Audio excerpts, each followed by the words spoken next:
ചെയ്തിട്ടുള്ളൂ. മുണ്ടക്കൈ ചൂരൽമല ഉരുൾപൊട്ടൽ ദുരന്തത്തിൽ നാശം നേരിട്ട കർഷകൻ ഇപ്പോൾ ഓഫീസുകൾ കയറിയിറങ്ങുകയാണ്. 2 ഏക്കർ കൃഷിഭൂമിയിൽ അടിഞ്ഞുകൂടിയ മരങ്ങൾ മാറ്റി നൽകണം എന്ന ആവശ്യത്തോട് അധികാരികൾ മുഖം തിരിഞ്ഞു നിൽക്കുകയാണെന്ന് പറയുന്നു ചൂരൽമലയിലെ അണ്ണയ്യന്റെ പുരയിടവും കൃഷിസ്ഥലവും തുടച്ചു നീക്കിയാണ് പുന്നപ്പുഴ ഗതിമാറി ഒഴുകിയത്. ഇതുപോലെ എത്രയെത്ര ആളുകൾക്ക് അവരുടെ ജീവനോപാധി നഷ്ടപ്പെട്ട് മുന്നോട്ടുള്ള ജീവിതം എങ്ങനെയാണെന്ന് അറിയാതെ തടഞ്ഞു നിൽക്കുന്ന എത്രയെത്ര ആളുകൾ, അവരുടെ അഭിപ്രായങ്ങൾ നമ്മൾ കേൾക്കണ്ടേ? ഈ റിപ്പോർട്ട് കാണും.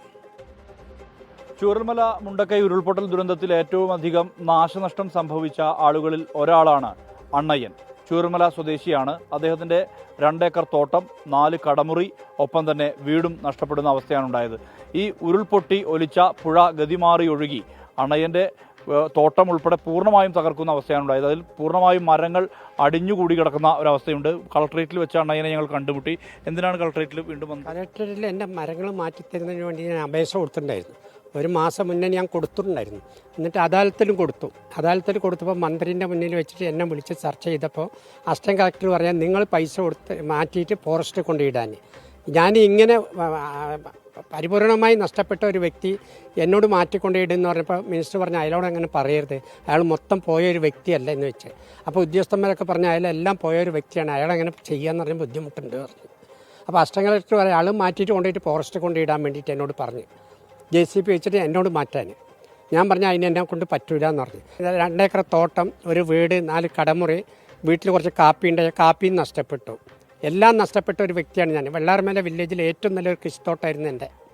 അത് പൂർണ്ണമായും നഷ്ടപ്പെട്ടിട്ട് ഞാൻ ഉദ്യോഗസ്ഥന്മാരുടെ ഇടയിൽ വരുമ്പോൾ എന്നെ എങ്ങനെയാണ് അങ്ങോട്ടും ഇങ്ങോട്ടും നടത്തുകയാണ് ചെയ്യുന്നത്. ഈ സഞ്ചിയിലുള്ളതൊക്കെ റെക്കോർഡുകളാണ്. ഓരോ പരാതികളും കൊടുത്തതിൻ്റെ റെക്കോർഡാണ് എൻ്റെ കയ്യിലുള്ളത്. എന്ത് പറഞ്ഞിട്ട് അവർ അംഗീകരിക്കുന്നില്ല. എത്രയും പെട്ടെന്ന് നിങ്ങളെല്ലാവരും സഹകരിച്ചിട്ട് ആ മരം ഒന്ന് അവിടെ നിന്ന് മാറ്റി അതൊരു കൃഷിയോഗ്യമാക്കാനുള്ള സൗകര്യം ചെയ്തു തരണമെന്നാണ് എനിക്ക് പറയാനുള്ളത്. നിരവധി തവണ നടന്നു, എന്നിട്ടും ഒരു അനുഭവപൂർവ്വമായ നടപടി ഉണ്ടാവുന്നില്ല. ഇല്ല, ഇപ്പോഴും കളക്ടറേറ്റിൽ നിന്നാണ് ഞാൻ ഇറങ്ങി വരുന്നത്. ഒരു നടപടി നമുക്ക് ഉണ്ടാകുന്നില്ല. എന്നോട് അങ്ങോട്ട് പോയി ഇങ്ങോട്ട് പോയി അവിടെ ചോദിക്കുക ഇവിടെ ചോദിക്കുന്നതാണ് പറയുന്നത്. നമ്മൾ ആരോടാ പറയാ? ഈ 65-ാമത്തെ വയസ്സിൽ ഞാൻ എങ്ങോട്ടൊക്കെ പോവുക?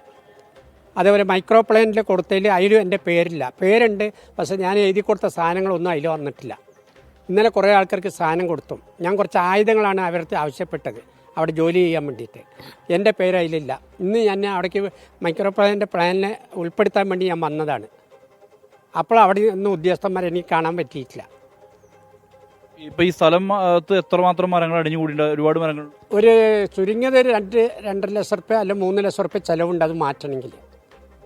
ഞാനാണെങ്കിൽ ആർക്കെങ്കിലും അത് കൊടുത്തിട്ട് അതിൻ്റെ കിട്ടുന്ന പൈസ കൊണ്ട് ആ സ്ഥലമൊക്കെ ഒന്ന് വൃത്തിയാക്കി എടുക്കാമെന്നാണ് വിചാരിച്ചത്. അസപ്പോൾക്കും പറയും ഇത് ഫോറസ്റ്റിൻ്റെ മരമാണ്, അതും അങ്ങനെ എടുക്കാൻ പറ്റില്ല. ഫോറസ്റ്റിൻ്റെ ആണെങ്കിൽ അവരെടുത്തോട്ട് എനിക്ക് വേണ്ട, എനിക്ക് സ്ഥലം ക്ലിയറാക്കി തന്നാൽ മതി.